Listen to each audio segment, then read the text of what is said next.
मेरा नाम सिया सोनी है और पॉकेट नॉवल पर आप मुझे सनशाइन क्वीन के नाम से जानते होंगे। पॉकेट नॉवल पर मैंने कई सारी कहानियाँ लिखी हैं, जिनमें से मेरी पहली कहानी टॉक्सिकल बॉय इनोसेंस गर्ल्स थी, जिसका रीडर्स को बहुत सारा प्यार मिला।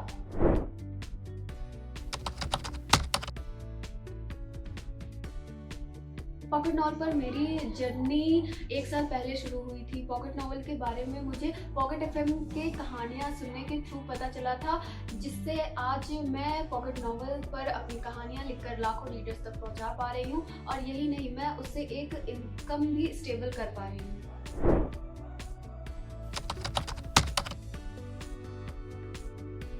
एक डिजिटल प्लेटफॉर्म पर अपनी कहानी से रीडर्स को हुक्ड रखना बेहद इंपॉर्टेंट होता है, जिससे कि रीडर्स आपकी कहानी से एंड तक बने रहें और वो आपकी कहानी को बीच में छोड़कर न जाए। मैं भी अपनी कहानी से रीडर्स को जोड़े रखने के लिए कई सारे टिप्स एंड ट्रिक्स का यूज़ करती हूँ, जिसे मैं आज आप सबको बताना चाहती हूँ।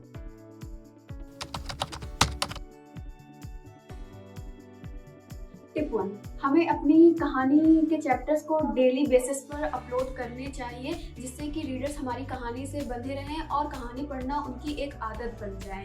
पहले हमें ये मैनुअली करना पड़ता था, लेकिन जब से शेड्यूलिंग फीचर्स ऐड हुआ है, तब से हम अपने चैप्टर्स को शेड्यूल कर सकते हैं और उसकी मदद से हम एक्स्ट्रा अर्निंग भी कर सकते हैं। अपनी कहानी के कैरेक्टर्स को रिलेटेबल बनाएं।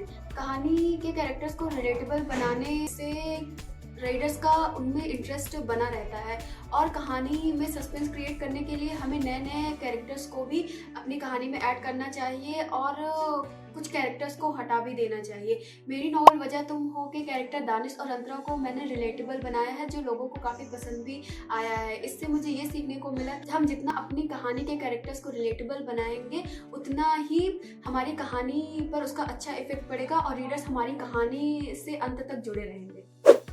कहानी में फ्लैशबैक और प्लॉट ट्विस्ट का इस्तेमाल करते रहें।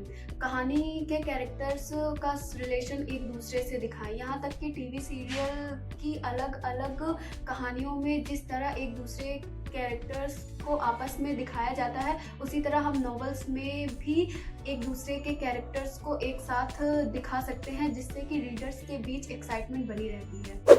अपनी कहानी को असल ज़िंदगी में होने वाले इवेंट्स और फेस्टिवल के लिए अपडेटेड रखें। जैसे कि कुछ दिनों में दिवाली आने वाली है, तो हम अपनी कहानी में एक दिवाली स्पेशल एपिसोड दे सकते हैं, जिससे कि रीडर्स उस कहानी को असल ज़िंदगी से रिलेट कर सकते हैं और वो हमारी कहानी को इंटरेस्ट के साथ पढ़ते भी हैं। अपनी कहानी के एंड में अपने रीडर्स से एक सवाल ज़रूर पूछें। अपनी कहानी में रीडर्स को हुक्ड रखने के लिए हमें एक क्लिफ हैंगर और हुक्ड क्वेश्चन कहानी के एंड में ज़रूर पूछना चाहिए, जिससे कि रीडर्स उसका जवाब जानने के लिए आपकी आने वाले चैप्टर्स को ज़रूर पढ़ें और उनके अंदर एक एक्साइटमेंट भी बनी रहे। इन टिप्स को यूज़ करके आप अपनी कहानी के रीडर्स को कभी नहीं खोएंगे और वो आपकी कहानी से एंड तक बने रहेंगे।